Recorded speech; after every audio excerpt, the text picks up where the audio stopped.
Sarah here at The Simple Life. I'm just sitting here in the car while my kids are playing at the park over there, so I can see them just fine. It's actually pretty windy, so I don't know how long we're going to be here.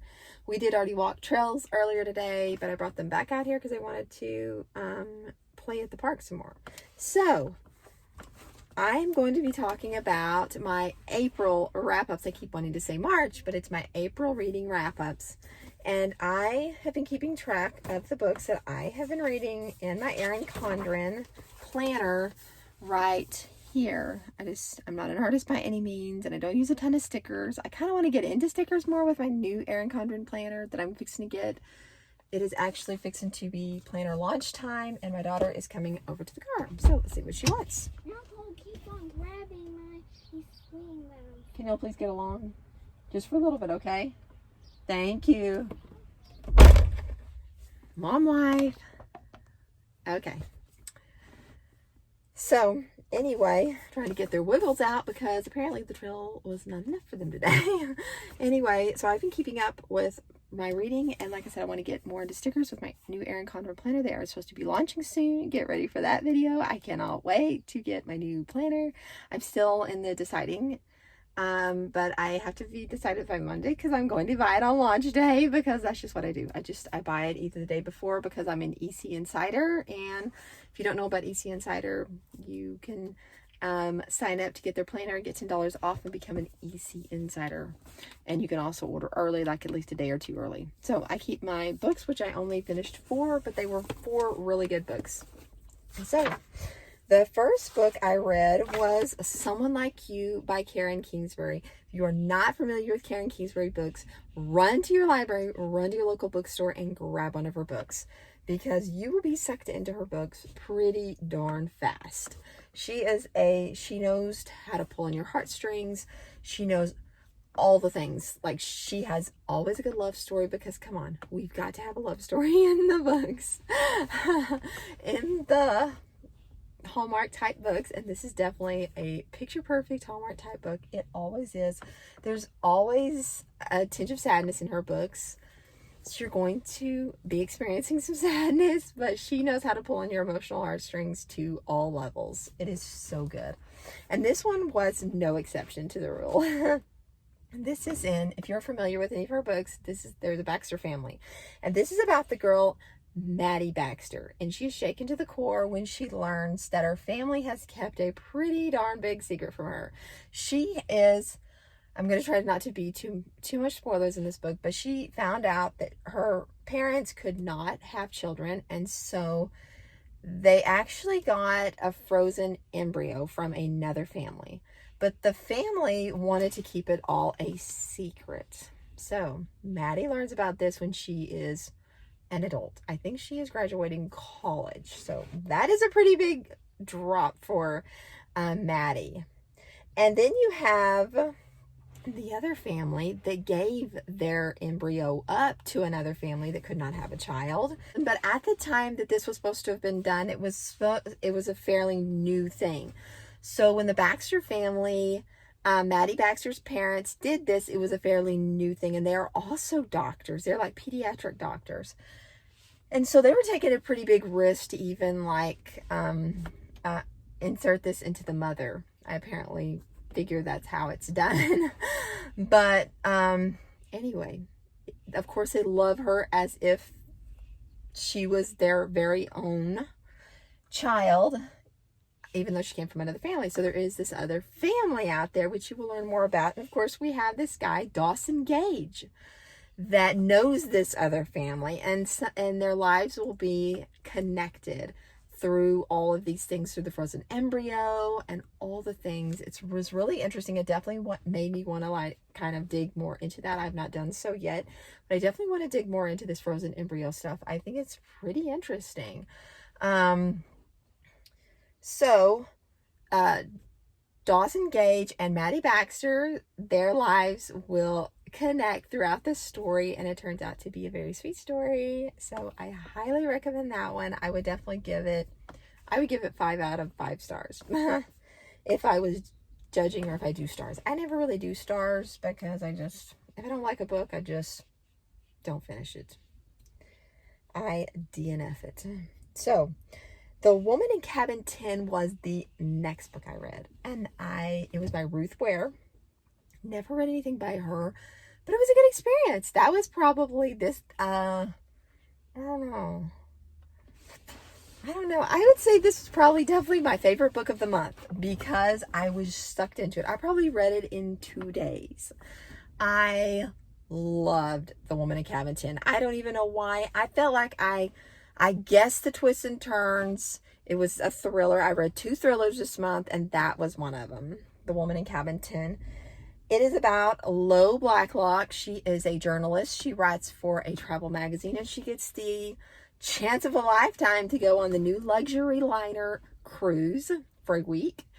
And she, there's actually like 10 cabins. So I think that's why it's, you know, I believe it was 10 cabins, if I'm not mistaken. It's really not a very, it sounds like a pretty darn big cruise ship, but it didn't have a ton of cabins. That one I kind of thought was kind of odd. But anyway, we're just keeping it with the way the book was written. Anyway, you get to know all these people when she gets on the luxury liner. And she also goes through a little something before, which I found, I guess it'll make sense, okay? She goes through something before she gets on the luxury liner cruise. She actually goes through a burglary type of thing. It's a pretty traumatic experience. I'll have to say that for her. And so when she kind of takes these experiences into the ship with her. And so one night it's pretty much, I think, basically the first or second night that she's on this ship. And one of the nights, like the first night, you're going to get to know all these people. And I'm going to tell you right now, when the big secret happened, or when the big scream happened, because it's like the first night or the second night, like in the middle of the night, she's awoken by what she thinks she hears, a scream. I think there was a scream, and then I think it's a scream. I think it's the scream that she thinks she heard. This is what's bad about reading thriller after thriller after thriller. You don't really remember. I think it was a scream and a really loud noise is what I think. And then she wakes up, runs to the window, and she thinks in one of the cabins she sees like a smear of blood.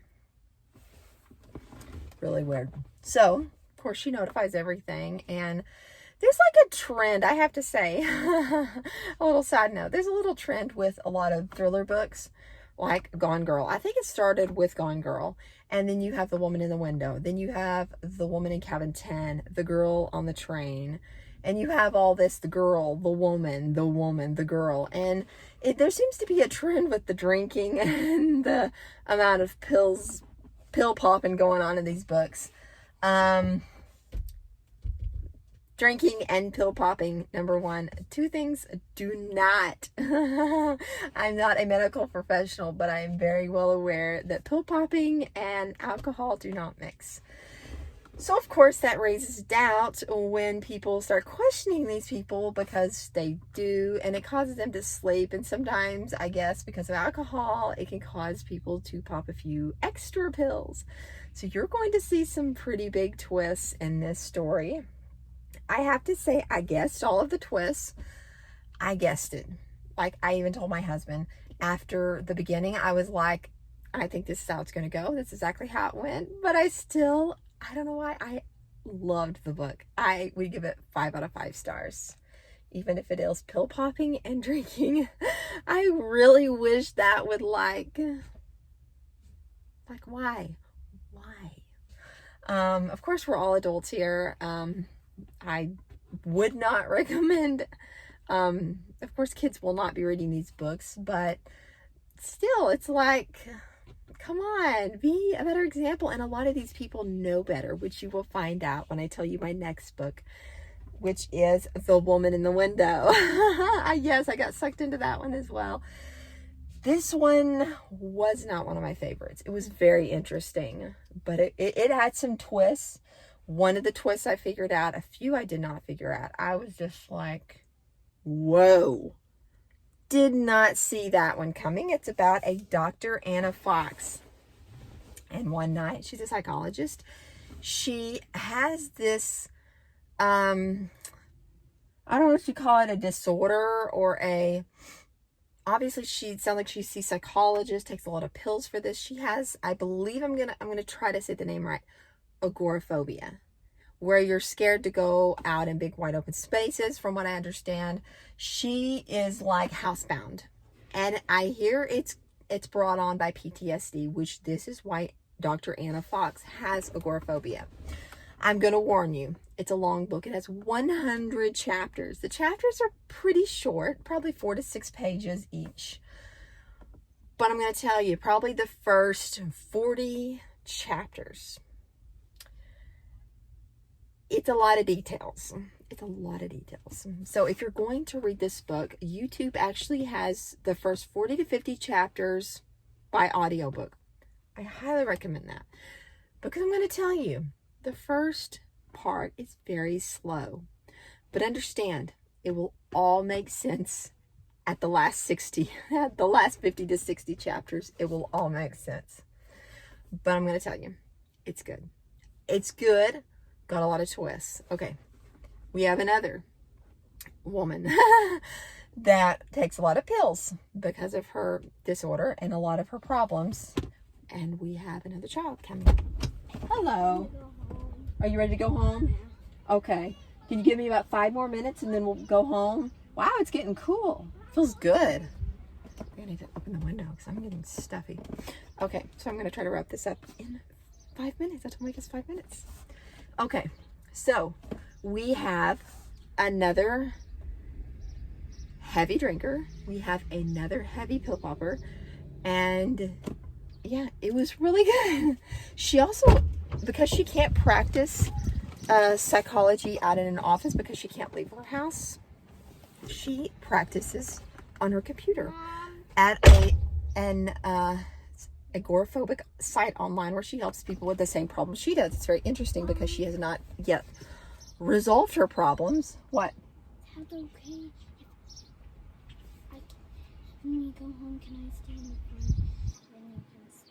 Then he can stay in the back? I will see, okay? Because it's actually getting toward dinner time where I need to cook dinner.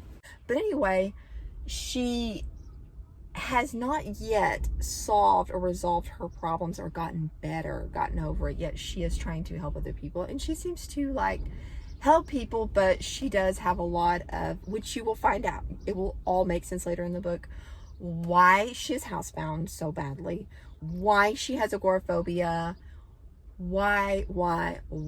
It will all make sense, I promise. By the end, you will be glad you stuck with the book, because I've heard of several people that had a really hard time sticking with the book, and I encourage you to just stick with it. Read it to the finish if you've already started it. I promise you, the first basically 40 to 50 chapters are so much detail, but it does get super interesting. And the gist is that one night, she is really into old movies too, which I like. I love super old movies, but I can't really figure out why she constantly, like, it's a constant reference to old movies. It is written by A.J. Finn. I don't know if I mentioned that. She does have a, like, almost what I would say a slight obsession with old movies, like Hitchcock movies. I love Hitchcock movies. But because of this, one night she's drinking pretty heavily, popping quite a number of pills, and maybe even doubled her pill intake on accident, and putting away quite a bit of alcohol. And she hears a scream. I believe she either hears something or she sees it, because she actually watches people. She actually like takes pictures of people and things like that, which I thought was kind of spooky. I would hate to think that someone was like filming me, but anyway, it all makes sense. And it all, just bear with the book, it all makes sense in the end, and it was pretty interesting. I definitely would not give that one a 5 out of 5 stars. If I was judging, that's just basically me. But I also thought Gone Girl was pretty creepy too. So, and I knew of a lot of people that really love that one. The Woman in the Window, I don't know. I really hadn't heard of that one. I just like wanted a thriller, got it off the library shelf and went for it. But it was interesting. It was sad. I have to say, it pulled at my sad heartstrings pretty deeply. But anyway, there's this Russell family across the street. She becomes pretty obsessed with them, and that's where she hears the scream from. So yeah, I definitely would say that if you're already beginning that book, stick with it. I definitely didn't have a hard time. I did have a hard time at the beginning, but since I did jump on the audiobook on YouTube, it's free on YouTube, and it has about the first 40 to 50 chapters, and that's about when it gets really interesting, and from there I couldn't hardly lay it down after that. The last book was called The Great Alone by Kristin Hannah. I've read a lot of her books. I've read The Nightingale and Firefly Lane. The Nightingale I was obsessed with. I loved it. I loved every minute of that book. It was, in every one of her books, here's a little spoiler, there's something sad, like very sad, in every one of her books. I read The Nightingale, was sold, wanted to read all of her books after that. Picked up Firefly Lane and was pretty, I didn't like, I don't know, it just wasn't my cup of tea, honestly. I didn't have a hard time getting through it. I just felt like, there was just a lot of things. I actually did a whole YouTube video, probably 20 minutes on the Firefly Lane, and I actually deleted it because I was like, you know what? I don't need to get on here and just bash a book for 20 minutes. You know, because there's a lot of people that love it. Some people will hate it or not like it. Like me, I was in the not like it as much category, but I picked up The Great Alone. I don't know what, I just decided I'm going to go again for Kristin Hannah, and I picked up The Great Alone, and boy, was I glad I did. It was definitely had her sadness like she always does, but it was really good. It followed a girl, Lenny Albright, and it follows the Albright family. She has a mother and a father, and her father was a POW in Vietnam, was pretty apparently changed. Came back a changed person. He was basically gone for like, I think 6 years. He comes back, and he has a pretty excessive drinking problem. He also has a very bad anger problem that just hasn't gotten fixed. Basically, it's PTSD on a very bad extreme, and it follows her family. And they have followed the dad from just whim to whim to whim. They go all over America. And finally, his last big move is he wants to go to Alaska. And that is where you find them moving to Alaska. And that's where the story begins, is them moving to Alaska, kind of telling about how it's been in her life up till then. If things like people getting hit, like mothers getting hit, wives getting hit, and things like that, if that bothers you, if that's a trigger for you, I will say don't read The Great Alone, because you're going to find out. You are going to find quite a bit of, I guess you would call it spousal abuse in this book. It was hard at times to read, I'm not going to lie. It was difficult because the mom stands by the husband through it all. And it was very, very difficult because the daughter is having to endure a lot as well. And it gets pretty bad, I'm not going to lie. But anyway, it kind of shows how their lives stretch out before them in Alaska. They learn to live in Alaska. They end up in Connick, Alaska. I don't even know if that is a real place. But just one more minute and I'm wrapping up this video. She's ready to go. So y'all can go ahead and load up in the car. They're fixing to come in. Anyway, so I'm not for sure if Connick is a real place, but it's kind of supposed to be an off-the-grid place. The dad doesn't always get along with many people in Connick, and it just ends up, she grows up in Alaska. She lives there from probably the age of 12 or 13 to adulthood nearly in Alaska, and it is really, really good. I highly recommend it if you can deal with the spousal abuse. If that's not a trigger for you, I would set that out for you just in case it is a trigger for you, because I know some people would have a hard time with it, like if you've gone through something like that. But I promise if you stick with it to the end, I think you would really like it and be really proud of the mother and the daughter and all the things. But anyway, of course it has this Matthew Walker in the story, of course, because you have to go to an off-the-grid place and you have to meet Prince Charming, and the story is just, I don't know. This could be my favorite book for the month of April was The Great Alone. I kind of thought The Woman in Cabin 10, the way it just sucked me in, even though it was just kind of, I guessed all the twists and turns in The Woman in Cabin 10. But The Great Alone, I love the way Kristin Hannah, I don't want to do spoilers. There's some pretty big things that happen in the book. And there's actually some twists in Kristin Hannah's story, The Great Alone. I highly recommend if you're interested in learning about all the things and how they learn to survive in Alaska. I think it's so interesting without a lot of supplies, and they just kind of help each other. It's this little community group, and I just feel like it's the epitome of true love in all aspects. It was true love on the part of the mother for sticking with the husband that long. It was true love ends up being true love on the part of Lenny Albright in the end, when she steps out and does really something, what I consider something straight from the heart. And I highly recommend that. I don't want to give spoilers. If you have read any of these books, comment down below and let's chat about these books. I would love to chat with you guys about these books, what you think about them, what you thought about them, your viewpoints on all the things. And I enjoyed it. I feel like that I was reading a lot, but I had really long books, and I've already picked up another Kristin Hannah book to start off the book of the month of May.